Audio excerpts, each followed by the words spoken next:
నారాయణ కాలేజీలో ర్యాంక్ సాధిస్తే నారాయణ గారు ఫోటో దిగి ఈ విద్యార్థులు నా కాలేజ్ అని చెప్పుకుంటాడు. ప్రభుత్వ పాఠశాలలో మీరు ఈరోజు రాష్ట్ర స్థాయిలో రాణించి ప్రతిభను చాటితే ఈ ప్రభుత్వం నాది, నా ప్రభుత్వంలో చదువుకున్న విద్యార్థులు మీరు రాణించిందంటే మీరందరూ మా విద్యార్థులు. నారాయణ చైతన్య లాంటి ప్రైవేట్ కార్పొరేట్ పాఠశాలలతో కాలేజీలతో మా విద్యార్థులు కూడా పోటీ పడగలుగుతున్నారు అని అంటే అది మా గౌరవానికి గుర్తింపు. ఇందులో మా ప్రయత్నం పెద్దగా లేకపోయినా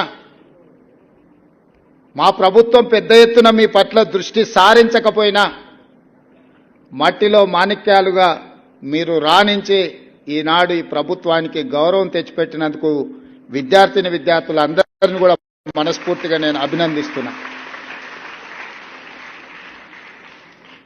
ఈరోజు ఈ దేశంలో ఐఏఎస్లైనా ఐపీఎస్లైనా ఐఎఫ్ఎస్లైనా వివిధ ఉన్నతాధికారులు మా ప్రభుత్వంలో పనిచేస్తున్న వాళ్ళు నన్ను కలవడానికి వచ్చినప్పుడు వాళ్ళతో మాట్లాడుతున్న సందర్భంలో నేను వాళ్ళని అడుగుతుంటాను, మీ స్కూల్ ఎడ్యుకేషన్ ఎక్కడా, మీ కాలేజ్ ఎడ్యుకేషన్ ఎక్కడా. ఎందుకు అని అంటే ఒక అంచనా వేయడానికి వీళ్ళు ప్రభుత్వ పాఠశాలలలో చదివినరా ప్రైవేట్ కార్పొరేట్ స్కూల్స్లలో చదివినరా అని ఒక అంచనా కోసం నేను అడుగుతుంటా.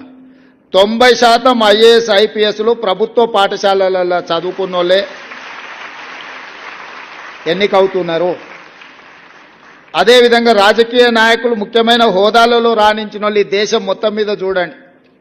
నిన్న ప్రమాణ స్వీకారం చేసిన నరేంద్ర మోడీ గారు కావచ్చు, 12 తారీఖు నాడు ప్రమాణ స్వీకారం చేయబోయే నారా చంద్రబాబు నాయుడు గారు కావచ్చు, డిసెంబర్ 7, 2023 నాడు ప్రమాణ స్వీకారం చేసిన మీ రేవంత్ అన్న కావచ్చు,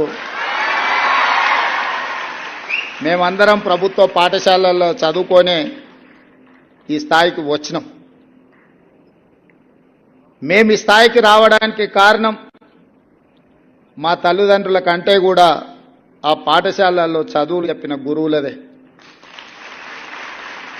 నేను ఎందుకు ఈ అంశాన్ని గుర్తు చేస్తున్నా అంటే మా ప్రభుత్వం బాధ్యత తీసుకున్న వెంబడే బుర్రా